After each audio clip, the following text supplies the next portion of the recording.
حاجی صاحب تورنگزئی، جن کا اصلی نام سید فضل واحد تھا، ایک پشتون مجاہد اور آزادی کے لیے جنگ لڑنے والے جنگجو اور ایک سماجی کارکن تھے۔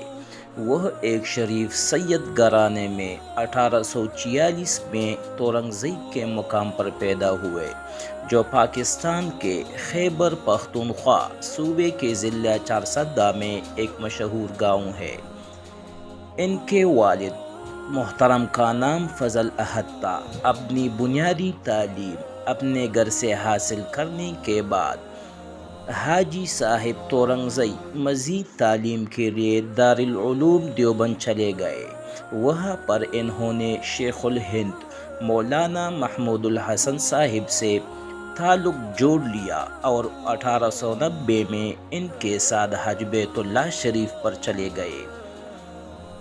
واپسی پر انہوں نے برطانیہ کے خلاف 1897 میں سرحدی جہاد میں حصہ لیا، جو برطانوی سرکار کے خلاف صوبہ سرحد کے قبائل کا جہاد تھا۔ یہ جہاد آخر کار ناکام رہا اور حاجی صاحب ایک بار پھر حج کے لیے چلے گئے۔ واپسی پر وہ زیادہ تر سماجی خدمت اور خاص طور پر تعلیم و تعلم میں مصروف رہے۔ اسی دوران انہوں نے خان عبدالغفار خان کے ساتھ گاؤں گاؤں پھرنا شروع کیا۔ یہ تحریک کارگر ثابت ہوئی اور 5 سال میں تقریباً 120 درگاہیں قائم ہوئے۔ گرفتاری اور مارکے پر حکومت برطانیہ نے منفی رد عمل ظاہر کیا اور حاجی صاحب اور عبدالغفار خان پر برطانویوں کے مساوی اور ایک حکومت چلانے کا الزام لگایا۔ برطانویوں نے انہیں گرفتار کیا اور ان پر مقدمہ چلایا۔ ان کو عدم ثبوت کے بنا پر بری کر دیا، مگر ان کے پیروکاروں کو 3 سال تک قید کی سزا سنائی۔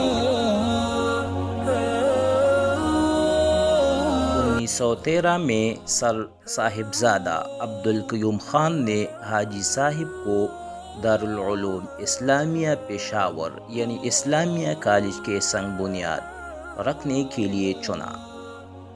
جون 1915 میں برطانیہ سرکار نے ان کو گرفتار کرنے کا حکم دیا۔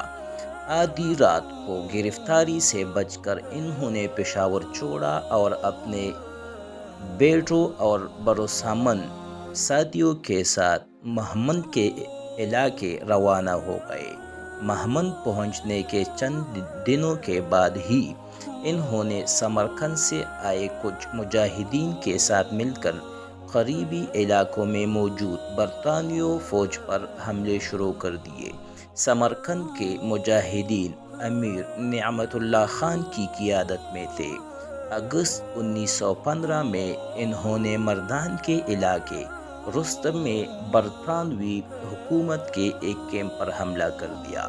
1913 میں برطانویوں نے مہمند کے علاقے میں اس مقابلے کو ختم کرنے کے لیے سپاہی بھیجے، مگر اس بار کسی خون خرابے کے بغیر انہوں نے ایک معاہدہ کیا، جس کے بعد برطانویوں نے اپنے سپاہی واپس کر لیے۔ یہ ایک عظیم فتح تھی، جس کے بعد وہ مہمند میں ہی قیام پذیر ہو گئی اور ایک مسجد بنانے میں مصروف ہو گئے۔ 1936 میں حاجی صاحب بہت زیادہ بیمار ہو گئے اور وقت کے ساتھ ساتھ بیماری بڑھتی گئی اور آخر کار 14 دسمبر 1937 کو 81 سال کی عمر میں وفات پا گئے۔